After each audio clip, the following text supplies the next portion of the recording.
What's cooking, Bianconeri? Welcome back to your old lady's favorite YouTube channel.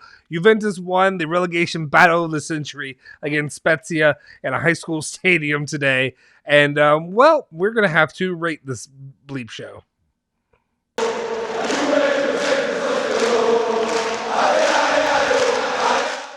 Ciao ragazzi, welcome back in the Bianconeri Zone. My name is Justin Sofro. Today is Wednesday, September 22nd, 2021, and we're here with your latest rundown of all things Juventus. And when I say all you things Juventus, it's all things player ratings. When we're talking about Juventus and how the team performed in the win against Spezia. I'm going to start off just by prefacing by saying this. Let's be honest with what we saw against Spezia. I don't think Juventus did a lot to really raise the confidence in what they have when it comes to being a solid squad, competing for the Scudetto for Juventus. I'm just going to be honest. I like to think of this as a realistic take, a reality check, if you will, a YouTube channel. And I'm not just going to be a cheerleader over here acting like everything's great because Juventus won a match. You beat Spezia, a team you should beat, and we shouldn't celebrate anything more than that at the same time. Glad to get the first 3 points of the season, maybe take a little bit of weight off those shoulders for those the team as a whole. Anyway, let's just jump into it with the very first one of the day. We have Moise Kean. And I know, I can hear it already. I think some people are going to think I'm being way too critical of Tech by giving him a 5. I gave him a 5 today for his performance against Spezia. And here's my main reasoning. My main reasoning for this is if you go back and if you watch the match and you see what happened, Spezia had 3 shots. Not 3 shots on goal. Well, they were all on goal. But 3 shots on goal by the 50th minute? By the 50th minute of the match, they had 3 shots total on goal. 2 of those were scored for goals. And I understand they're not completely Tech's fault, but at the same time, you're relaxing, you're chilling out, you're taking it easy. You don't have a lot going on during that match, yet 2 of those goals get scored. You got to put in a little bit more effort. You got to be taking that. You take that responsibility. You take the criticism that comes with it as well. That's one of the reasons. And then the other reasons I really have, and I understand, people are going to say Szczesny saved the points at the end of the match. He did have a miraculous save. But overall, he only had, if we're really pointing up the stats and everything that went along with it today, he had 2 saves from inside the box, 2 saves total for his stats. Anything else that he had? No, that was it. I mean, if you want to go by long balls, he did that, whatever. He had like 7 accurate long balls. But besides that, he did nothing when it came toward actually having to save anything until the very end of the match. Overall, so I have to be a little bit harsh when it comes to him because you're playing Spezia. You're playing a glorified City B team who will probably end up being relegated at the end of the season. We'll see if it happens or not. But as it stands right now, I expect more when you're playing against Spezia. They should not be scoring twice on you. And also, I'm sorry, I know I'm being harsh too when it comes to Wojciech Szczesny, but as we stand right now, you have 19 straight games conceding a goal. The last time that happened was during the disaster season back in 2010, or the last time we had that poor of a season was back in 2010. So it's not lining up for a good season for Juventus starting out now. And then I guess also the last comment. I understand there's a lot of pressure because of the other rumored names to be out there. Sirigu was an option. He wanted to be a starter. Donnarumma, that Juventus couldn't have paid for that. As frustrated as I am with that. And then also the hot topic of bringing Padin in and starting him over Szczesny. We'll see if they ever take that step down the road. People seem consistent that he's not good enough to lead instead. So we'll stick around and we'll see what happens after that. Let's move on. It's enough Tech time at least. For Danilo, I gave him a 6 overall. The player played pretty solid on defense. Nothing really crazy, positive or negative really to say about him. Let's see. He had 3 clearances, 2 interceptions, 2 tackles, and he had 2 ground duels won, as well as 2 aerial duels won, 100% when it came to aerial duels as well. 8 accurate long balls. So overall, a solid performance from Danilo.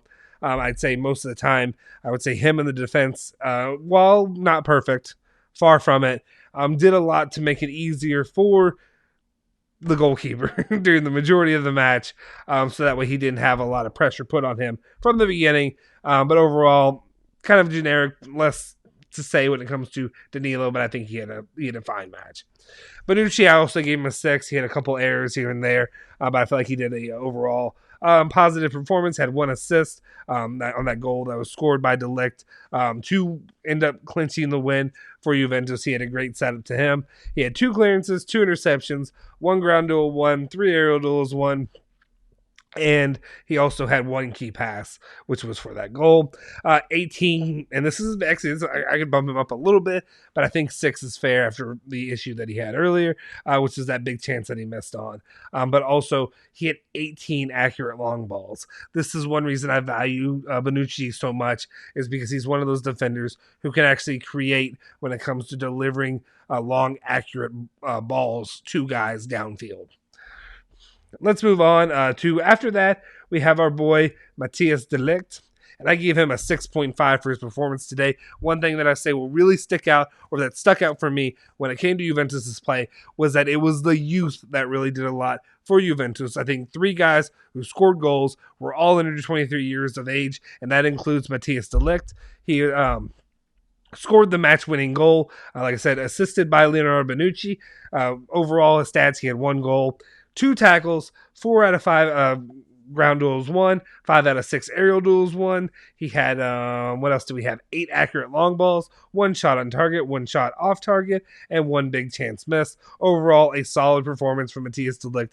Really seemed to step it up now with, with Chiellini being out for today as well. Then we can move it on to not as bright of a spot when it comes to Juventus' play, and that would be Mattia De Sciglio. I gave him a 5 overall. He was the real lone weak spot when it came to the defense and their performance today. For Juventus, he had 1 interception, 0 clearances, 0 block shots, 0 tackles, none of that. 1 ground duel, 1 aerial duel, 1, 2 key passes, and 1 accurate cross.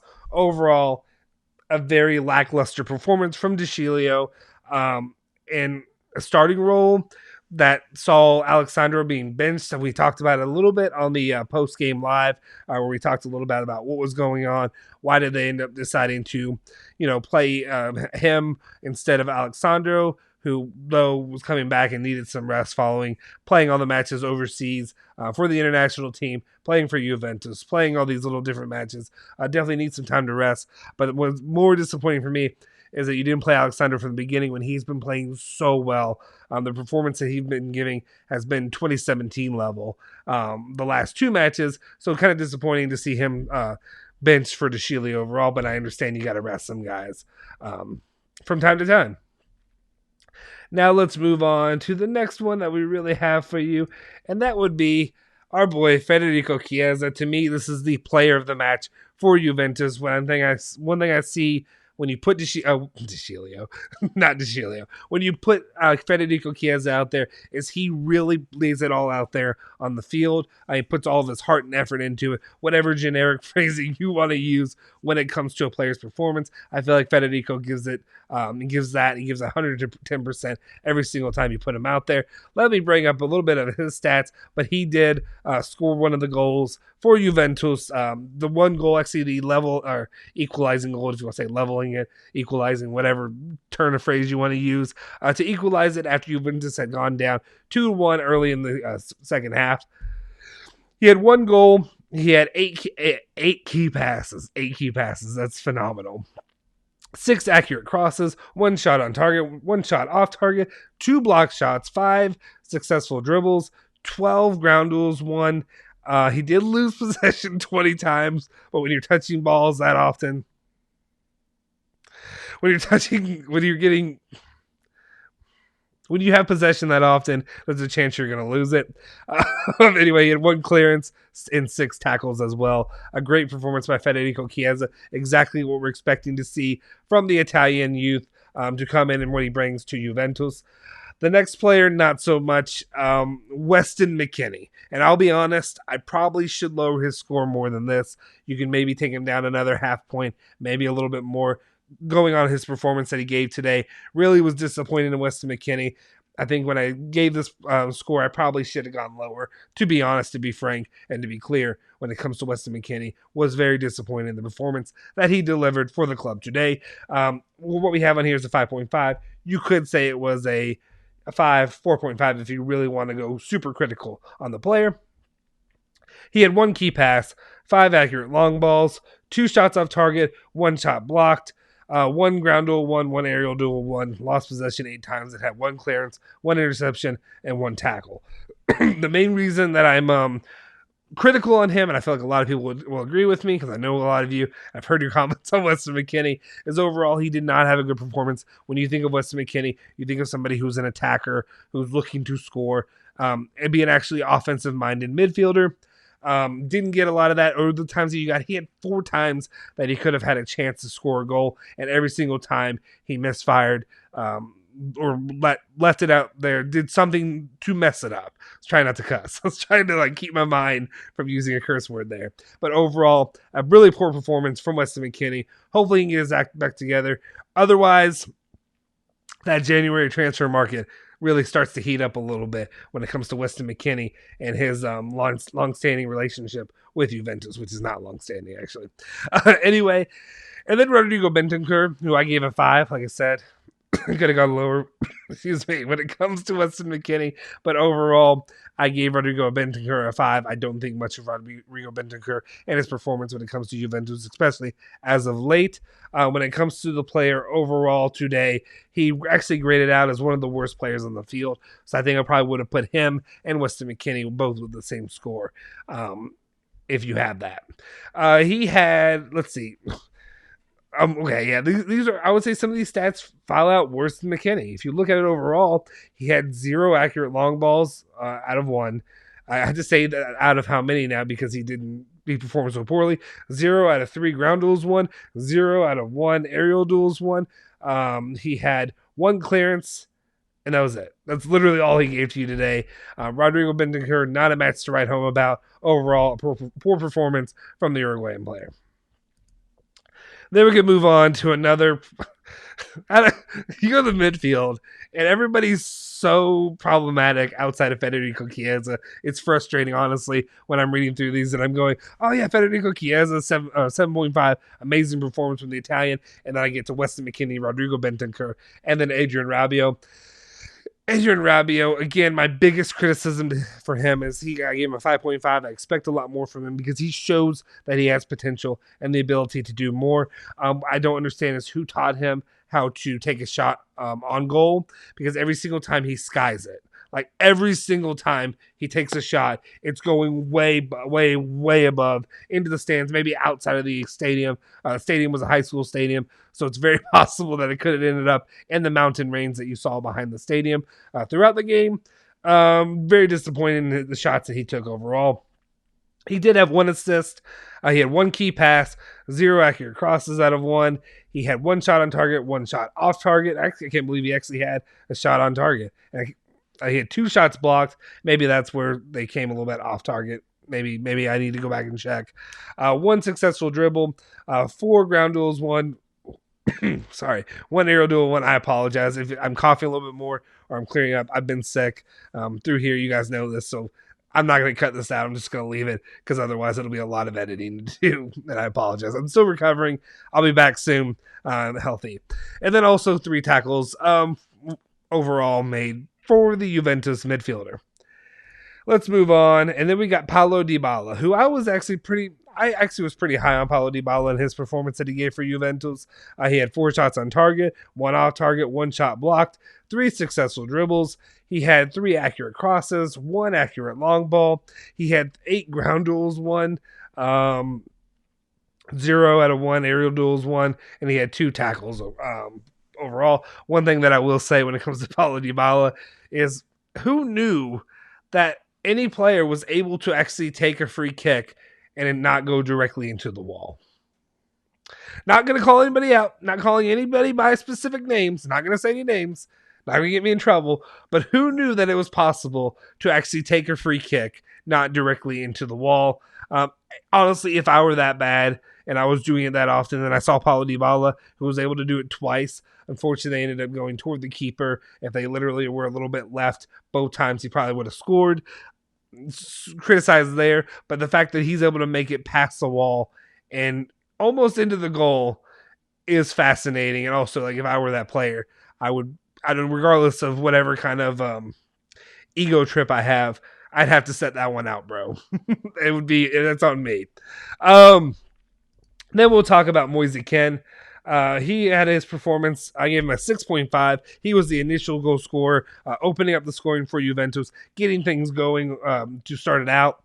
He had 1 goal, 2 shots on target, 1 shot blocked. He had 18 touches, 1 accurate long ball, 2 aerial duels, 1. And yeah, that's about what he did. Mainly, he got the scoring drive opened up. He also did have, and this is not a statistical thing anyway, but again, it appears following the issues and the mishaps that happened with Maignan, it seemed he had some racial comments made to him by the Spezia fans. When I say Maignan and what happened with Juventus last week, now it seems to be happening in Spezia. It's an unfortunate issue that's going on with Italy that really they need to get with the times and move forward. Racism has no place when it comes to sport, and I hate to see Moise Kean, after having previous issues with this, have to come back and deal with more issues. He seemed to be to handle it in stride and did well overall. One thing I will say, though, is I liked his performance.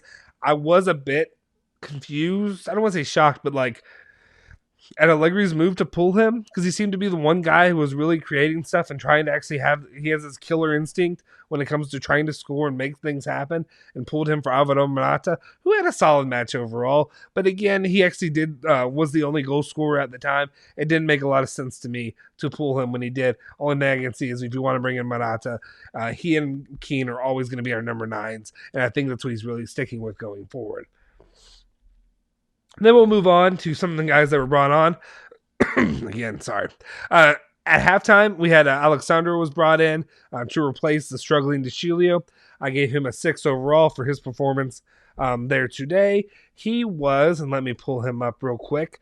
He contributed 2 tackles, 4 ground duels, 1, 3 aerial duels, 1. And one thing I can say is in his ground duels and his aerial duels, he won every single one that he was participating in. A good performance overall from that. He had 2 key passes, and I think it's about all he did. Only touched the ball about 28 times. But overall had a good performance. Brought that stability when it came to the defense. Everybody else was playing pretty well. Bonucci had a little bit of areas playing a little bit off the ball. But overall, I'd say the defense stepped it up after that. And it was good to see, well, they stepped it up, but also he came in at halftime, and that's when they scored the go-ahead score. Or not go-ahead, but the leading score to get them into the lead. So maybe what I'm saying is maybe it wasn't stable right off the bat, but it got there eventually. Let's move it on to Manuel Locatelli, who got some time. I'm guessing they were getting some resting time for him, but then they realized playing Bentancur, it had to go. He had to go at halftime. Overall, Manuel Locatelli had kind of a quiet game. That's how I would describe him. I gave him a 6 rating. He was solid. He had 1 key pass, 1 accurate long ball, 2 ground duels, 1. 2 block shots and 2 tackles as well. And he had 1 clearance off the line. Got to give him props for that. Definitely stopping a score there for Spezia. So definitely some solid performance from Manuel Locatelli in limited minutes overall. Let's move it on to Alvaro Morata. He was the player that came in for Moise Kean. He had 1 assist. He had 1 shot off target, 1 block shot.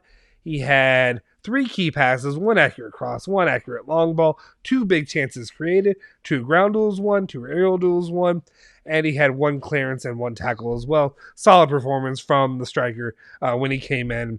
Like I said, to rest Moise Kean then. I gave him a 6 overall.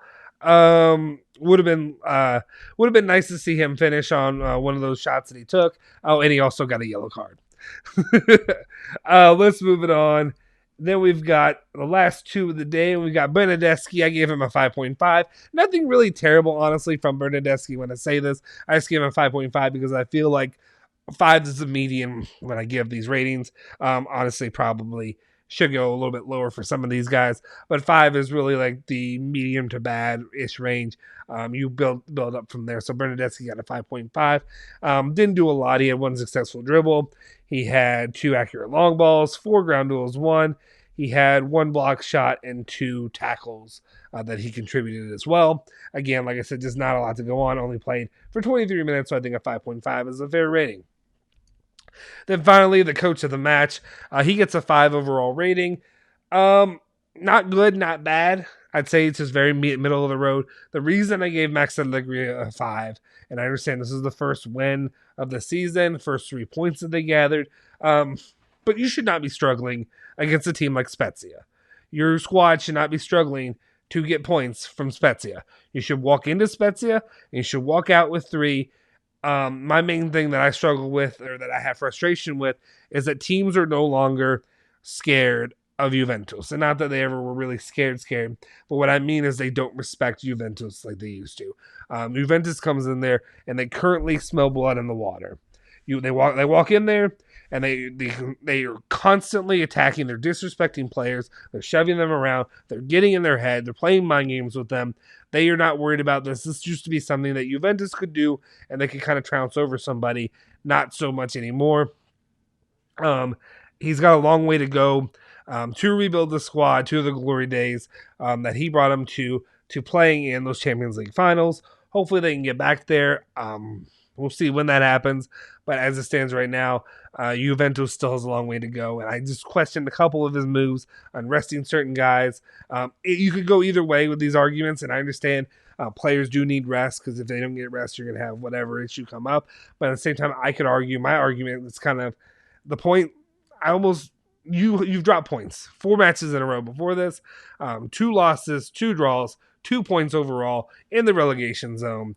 Juventus was the last time they've been in the relegation zone with 2 points. I think the last time was like in 1957 or something like this, was the last time that they were as poorly as they've played of recently. Now you're at 5 thanks to the win. But what I mainly go off of is I don't know which one that I should push you for, because here's my point.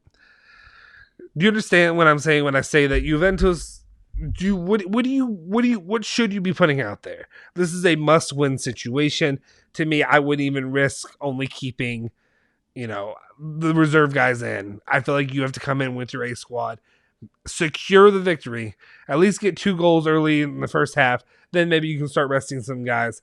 Didn't do that. Struggled a bit. Finally got your goal. Then allowed them to equalize shortly after scoring that goal. So you never really even got a little bit of a moment, to chill out, cool off, collect your head.